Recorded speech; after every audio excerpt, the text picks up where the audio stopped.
మొదటి దినవృత్తాంతముల గ్రంథము 14వ అధ్యాయము. తూరు రాజైన హీరాము దావీదునొద్దకు దూతలను అతనికి ఒక ఇల్లు కట్టుటకై దేవదారు మ్రానులను కాసే పనివారిని వడ్లవారిని పంపెను. తన జనులకు ఇశ్రాయేళ్ల నిమిత్తము యెహోవా అతని రాజ్యమును ఉన్నత స్థితిలోనికి తెచ్చినందున ఆయన తన్ను ఇశ్రాయేళ్ల మీద రాజుగా స్థిరపరచనని దావీదు గ్రహించును.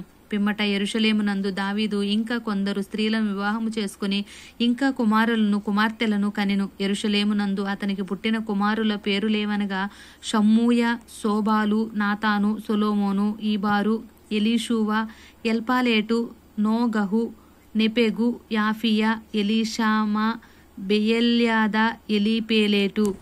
దావీదు ఇశ్రాయేళ్లందరి మీద రాజుగా అభిషేకము చేయబడినని విని ఫిలిస్తీన్లందరూ దావీదును వెదకి పట్టుకొనుటకై బయలుదేరగా దావీదు ఆ సంగతి విని వారిని ఎదుర్కొనబోయెను. ఫిలిస్తీన్లు వచ్చి రెఫాయీముల లోయలో దిగిరి.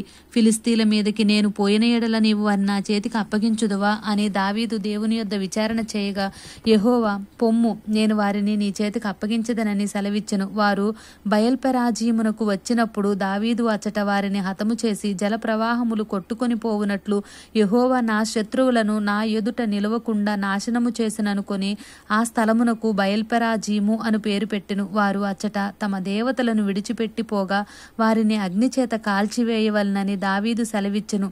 ఫిలిస్తీన్లు మరల ఆ లోయలోనికి దిగిరాగా దావీదు తిరిగి దేవుని యొద్ద విచారణ చేసెను. అందుకు దేవుడు, నీవు వారిని తరుముకొని పోక వారిని తప్పించుకొని చుట్టూ తిరిగి కంబళి చెట్లకు ఎదురుగా నిలిచి కంబళి చెట్ల కొనల యందు కాళ్ల చప్పుడు విని నీకు వినబడినప్పుడు వారితో యుద్ధము కలుపుటకై బయలుదేరి వారి మీద పడుము. ఆ చప్పుడు వినబడినప్పుడు ఫిలిస్తీన్ల దండును హతము చేయుటకై దేవుడు నీకు ముందుగా బయలువెళ్ళి ఉన్నాడని తెలుసుకొనమని సెలవిచ్చెను. దేవుడు తనకు సెలవిచ్చిన ప్రకారము దావీదు చేయగా ఇశ్రాయేళ్లు ఫిలిస్తీన్ల సైన్యమును గిబియోను మొదలుకొని గాజేరు వరకు తరిమి హతము చేసిరి. కాబట్టి దావీదు కీర్తి ఇశ్రాయేళ్ల ప్రదేశమంతటా ప్రసిద్ధి ఆయను. యెహోవా అతని భయము అన్యజనులందరికీ కలుగచేసెను. ఆమేన్.